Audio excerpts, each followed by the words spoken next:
کے جو پاکستانی عامل ہیں یہ بڑے بہت آگے ہیں بھائی، یہ آپ کی سوچ سے بہت آگے کی چیزیں ہیں. یہ جا رہے ہیں سعودی عرب، عربوں کو بیوقوف بنا رہے ہیں، کویت جا رہے ہیں وہاں بیوقوف بنا رہے ہیں، اور پتہ نہیں کیا کیا کر رہے ہیں. ابھی تک کویت میں ایک صاحب 15 سال شارجہ میں رہ کر آئے، کہہ رہے ہیں میں نے پورے پٹھان تھے ہمارے دوست، کہہ رہے ہیں 15 سال میں ایک جن بھوت کا کیس نہیں دیکھا. کہہ رہا ادھر آیا ہوں تو ادھر ہر دوسرے آدمی پہ بھوت چڑھا ہوا ہے، ہر گھر سے تعویذ نکل رہے ہیں، وہ اس پہ جن آیا ہوا ہے، وہ ساس نے بہو پہ کرایا ہوا ہے، وہ فلانی نے ڈمکانے پہ کرایا ہوا ہے. میں نے کہا یہاں سے لے جاؤ 2-4 کویت میں، وہ ابھی تک سکون سے ہیں تو لے جاؤ. میں نے کہا یہاں سے جن اتارنے والا عامل لے جاؤ آپ، پھر دیکھو عربوں کی ایسی کی تیسی نہ ہو جائے. کچھ لوگ رقیہ کی حد تک کرتے ہیں، اس کے ہم خلاف نہیں ہیں، وہ تو میں بھی کرتا ہوں. اور بعض بزرگوں کے دم میں اللہ نے طاقت زیادہ رکھی ہے، وہ ان کی کرامت ہے، وہ کرتے ہیں تو زیادہ اچھا فائدہ ہو جاتا ہے. یہ تو اس حد تک ہم رقیہ کے خلاف نہیں ہیں. تو میں نے اس خاتون سے کہا، میں نے کہا آپ نے کسی عامل سے تعلق قائم کیا ہوگا، اور یاد رکھو دارالعلوم کورنگی کے جتنے بڑے حضرات ہیں کوئی کسی عامل کی ذمہ داری نہیں لیتا نہ، اور جامعۃ الرشید میں بھی، بنوری ٹاؤن میں کوئی کی ذمہ داری نہیں لیتا، ادارے کی سطح پہ کوئی نہیں بولا جو ہے جو خود بھگتو. لوگ کہتے ہیں پھر یہ برات کا اعلان کیوں نہیں کرتے، ہمارا تعلق نہیں ہے. ایسے تو ہر طرح آپ نے اندازہ کیسے لگا لیا کہ ان کا تعلق ہے، تو آپ خود کیوں فرض کر کے بیٹھے ہوئے ہو. تو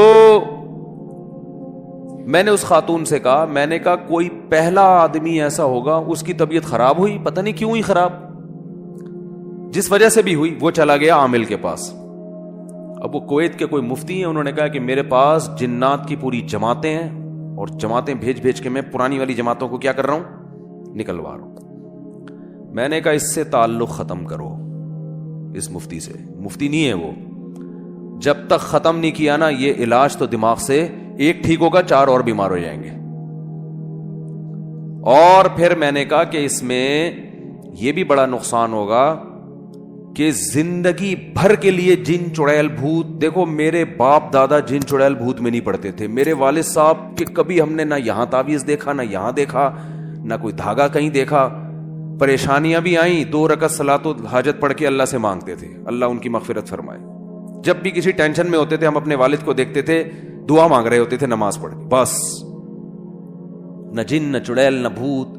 اور جن لوگوں کو ہم نے دیکھا کہ وہ کسی نے کچھ کر دیا ہے وہ اب تک اسی میں لگے ہوئے ہیں، فلانے نے ڈمکانے کو کر دیا، فلانے نے یہ فلانے کو کر دیا، اس نے یہ اس کو کر دیا، اس نے جن چڑھایا، وہ فلانے بزرگ کو لے کر آئے، انہیں سونگ کے بتایا کہ اتنے جنات ہیں.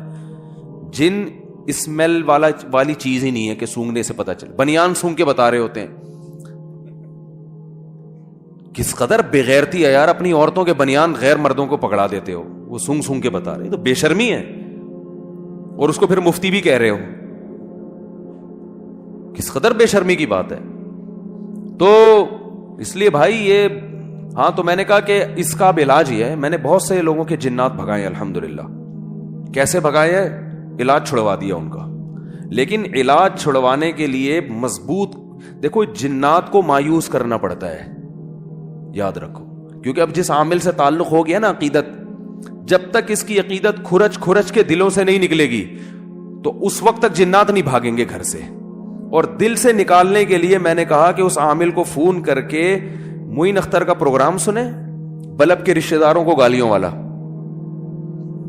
میں تو اب گالیاں نہیں سکھاؤں گا نا یہ والی. میں نے کہا تھوڑی دیر کے لیے گالیاں حلال ہونے کا فتویٰ میں دے رہا ہوں، ویسے گالیاں دینا جائز نہیں ہے، تھوڑی دیر کے لیے، کیونکہ علاج کے لیے نا، علاج میں تو چرس بھی بعض دفعہ پینا جائز ہو جاتی ہے. اگر کوئی مر رہا ہے کہ بھائی وہ مر جائے گا تو ڈاکٹر کہتے ہیں بھائی اب زہر کا انجیکشن بھی لگانا پڑتا ہے، بعض دفعہ چرس بھی پلانی پڑتی ہے. جراثیم مارنے کے لیے زہر کی بات کر رہا ہوں، ایسا نہ ہو کہ بندہ ہی مار دیں آپ ٹھیک ہے. تو میں نے کہا کہ اس عامل کی جو عقیدت میں آپ مبتلا ہو گئے ہیں نا، کیونکہ ان کو یہ ڈر ہوتا ہے اگر ہم نے ان کو برا بلا کہا تو یہ محترم جن چڑیلوں کی 6 جماعتیں اور نہ بھیج دیں کہیں. تو یہ جب تک ڈر ہوگا نا علاج نہیں ہوگا. اس کا طریقہ یہ ہے کہ اس کو فون کر کے کہا جائے کہ الو کے پٹھے تیرے باپ میں دم ہے نا، باپ کی جگہ کچھ بھی لگا دیں آپ، دم ہے نا تو جتنی چڑیلیں تیرے پاس ہے ابھی بھیج دے، تو تیرے میں دم آج دیکھیں تو صحیح ہے کتنا. جب تک اتنا کانفیڈنس نہیں ہوگا جنات آپ پر کیونکہ جن تو جاتے ہیں ایسے لوگوں کے پاس, جنات کو پتا ہے کہ یہاں ہمیں ہماری دکان چلے گی ٹائٹ والی, ہمارے پاس کیوں نہیں آتے؟ الحمدللہ. میں تو عاملوں کو چیلنج کرتا ہوں, یار جتنے عامل ہیں کوئی ایک چڑیل تو بھیجو یار, ہم تو تمہارے خلاف صبح شام تقریریں کر رہے ہیں, کوئی تو بھیجو, کوئی تو چڑیل آئے, کوئی تو جن آئے, ہمیں بھی تو آئے نا, جو تمہارے پاس پوری فوجیں تیار ہیں. تو یہ عامل کچھ بھی نہیں کر سکتے. یہ پتہ ہے کیا میرے کیا کہتے ہیں, اس نے حصار کھینچے ہوئے ہیں. رفیع بھائی آپ تو ہمارے ساتھ سارا دن رہتے ہیں, کبھی دیکھا ہمیں کوئی حصار پڑ؟ ہم تو اتنے مصروف آدمی ہیں بھائی, فرض نماز ادا کرتے ہیں, اللہ کا شکر ادا کرتے ہیں, اللہ تو نے تکبیر اولا سے جماعت ملا دی ہم کو, حصاروں کا ہمارے پاس ٹائم ہی نہیں ہے. مجھے ایک صاحب نے کہا آپ خانقاہ کھول کے بیٹھیں. مجھے وہ اجازت بیعت بھی کسی بزرگ سے ملی ہوئی ہے, بیعت جو ہوتا ہے نا کہ ہم بھی کسی بزرگ نے خلیفہ بنایا ہوئے ہم کو, تو بیعت کر کے اپنی خانقاہ کھولیں. میں نے کہا پھر کیا ہوگا بھائی؟ کہہ رہے اس میں آپ لوگوں کو ذکر کرائیں اور اس میں آپ آ کے بیٹھیں, ہاں اس میں لوگوں کو بٹھائیں. میں نے کہا مجھے کون بٹھائے گا؟ میں لوگوں کو تو بٹھا دوں گا جیسے خانقاہ میں بٹھایا جاتا ہے نا, پھر شیخ صاحب بھی بیٹھتے ہیں.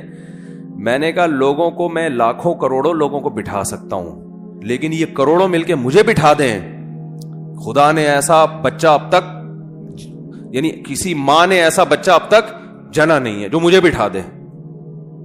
اور میرے تو گھر والے پریشان ہیں, میں بیٹھتا نہیں ہوں ٹک کے, ادھر سے گھر سے آیا, اس دوسرے کمرے سے نکلا, واش روم سے ٹن مارا, ادھر آئے, دوسرے کمرے سے گئے, یوں نکل گئے, پھر دوسرے گھر میں دیکھا چائے پی, وہاں سے نکلے, ادھر سے ٹن مارا, تیسرے گھر کی خبر گیری کی, وہاں سے ٹن مارا, آلو پیاز لینے چلے گئے, ادھر سے ٹن مارا, بیان میں جا رہے ہیں, ادھر دعوت میں جا رہے ہیں, ادھر جو ہے نا وہ اور کچھ مسئلہ ہے وہ وہاں جا رہے ہیں, پھر مدرسے بھی کال آئی ہوئی ہے وہاں جا رہے ہیں, پھر وہ طلبہ کو پڑھانا ہے وہاں جا رہے ہیں, پھر کوئی ایک مسئلہ آیا ہوا ہے اس کو حل کرنا ہے, پھر وہ ریکارڈنگ کرانی ہے, تفسیر کی ریکارڈنگ رہ گئی, اس کے فون آنے شروع ہو جاتے ہیں یہ ان کے فات کے, بھائی مفتی صاحب تفسیر کی ریکارڈنگ کرا دو, اللہ کا واسطہ لوگ انتظار میں, پھر ادھر پہ صاحب مسائل جمع ہوئے ہیں وہ ریکارڈنگ کرا دو. تو میں نے کہا ہمیں تو پولیس بھی نہیں بٹھا سکتی, تو ہم حصار کہاں سے بیٹھ کے کھینچیں گے بھائی. اور پھر بھی جب رات کو سونے کے لیے لیٹتا ہوں تو پتا چلتا ہے 10-20 کام ابھی بھی رہ گئے, 10-20 کام ابھی بھی رہ گئے. تو اچھا اب عاملوں نے ایک کام میرے خلاف شروع کیا, فحش الزامات لگانا.